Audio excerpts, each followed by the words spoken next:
This is my journey with a spiral tibia fracture. This is going to be detailing kind of the first 3 weeks, so really that acute period. I did this by tripping over my cat, not even a cool story, but it broke pretty bad. I had to have surgery and they put a rod in down through my knee. I think they call it a nail actually, but it goes all the way down through my tibia. And then there are screws that hold it kind of in place. But yeah, it does. It goes all the way down to my ankle, more screws down there. This is one of the most painful processes that I've ever been through in my life. Whenever I woke up from surgery, I honestly do not remember much.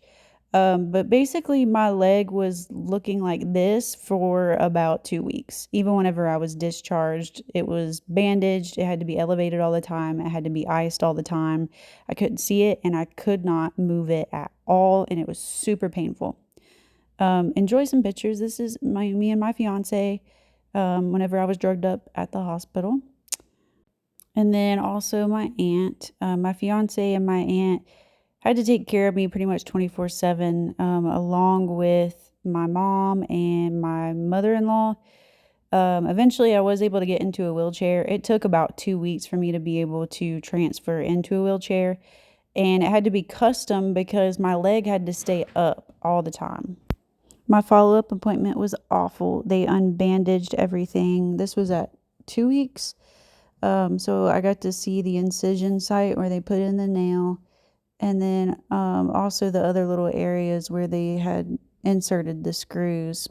Now keep in mind, at this point, I could not move my ankle or my knee at all. Like it just was not happening.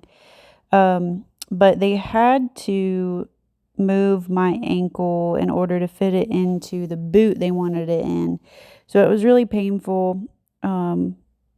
But yeah, they kind of took out the stitches and everything, and then they moved my ankle to get it into the position it needed to be for the boot, and that hurt really bad. So now, this is the boot that I'm wearing. I've been working with PT to be able to move my ankle and move my knee a little bit. I think I'm about 3 weeks post-op. Can't walk, can't drive. I'm doing a whole lot of laying around and enjoying my cats and watching TV and crying some. But at this point, I've gotten mainly off of the pain medicine. I still take it kind of like as needed when my pain gets really bad, but the pain has slacked off. Home health has been coming a couple of times a week to help me with being as independent as I can, being able to transfer, being able to get in the shower. I use a walker to kind of go back and forth to the bathroom. But other than that, I'm pretty much either on a couch or in my wheelchair. Um, I have another appointment May 1st, and they are going to tell me if I will be allowed to attempt to weight bear or not. So this will kind of be the are you able to start trying to walk appointment. And that's going to be here in a couple of weeks.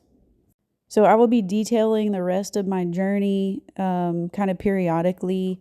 Hopefully, it will get kind of more entertaining than this as I go through my actual healing process and learning how to walk again, trying to go back to work, doing everyday things. As I get back to all of that, I'm kind of just going to show what that looks like for recovery for this injury. So, yeah, thanks for watching. And I hope that maybe this can help someone that's going through a recovery journey of their own.